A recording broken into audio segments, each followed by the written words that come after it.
But according to the Constitution, the game is technically not over. After the cameras go away, after the confetti swept away, when one major candidate is already saying he may not accept the results of the vote counting. You know, every time Donald thinks things are not going in his direction, he claims whatever it is rigged against him. The FBI conducted a year-long investigation into my emails. They concluded there was no case. He said the FBI was rigged. He lost the Iowa caucus. He lost the Wisconsin primary. He said the Republican primary was rigged against him. Then Trump University gets sued for fraud and racketeering.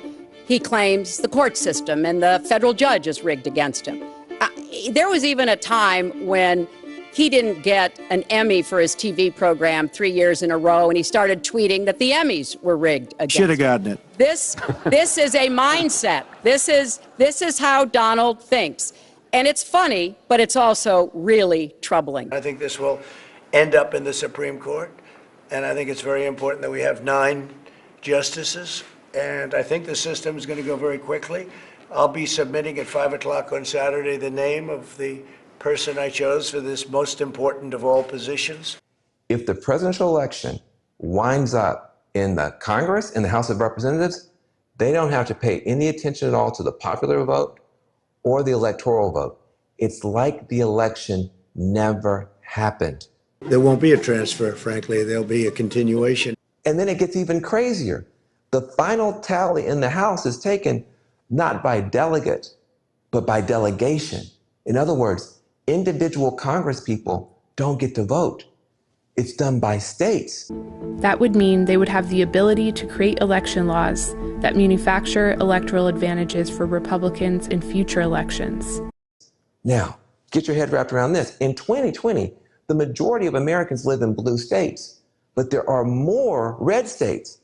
So there's a possibility that the Republicans in the House of Representatives could just anoint their candidate to be president. These poll workers are counting ballots that would decide the outcome of this election. But there's another reason why these states are critical. Republican lawyers have filed lawsuits in each one of these places in an attempt to sue their way to electoral victory. In an attempt to sue their way to electoral victory. In an attempt to sue their way to electoral victory. I think this will end up in the Supreme Court. Their hope is that the conservative majority Supreme Court will back them up in an attempt to sue their way to electoral victory.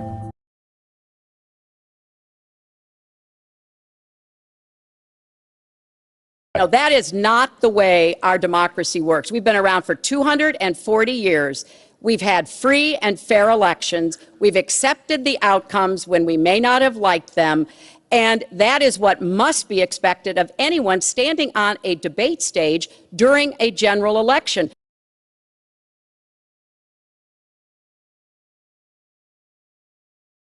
Mr. President, real quickly, win, lose, or draw in this election, will you commit here today for a peaceful transfer of power after the election? And there has been rioting in Louisville, there's been rioting in many cities across this country, red and your so-called red and blue states.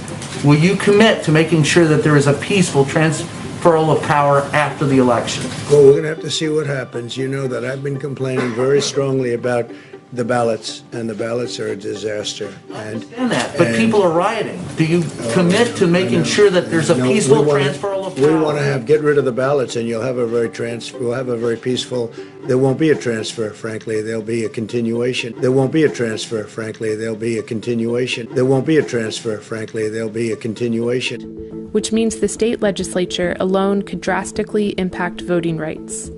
In states with Republican-led state legislatures, which are a majority of them, that would mean they would have the ability to create election laws that manufacture electoral advantages for Republicans in future elections. It's like the election never happened. There won't be a transfer, frankly. There'll be a continuation. There won't be a transfer, frankly. There'll be a continuation. Frankly, there'll be a continuation. That could happen.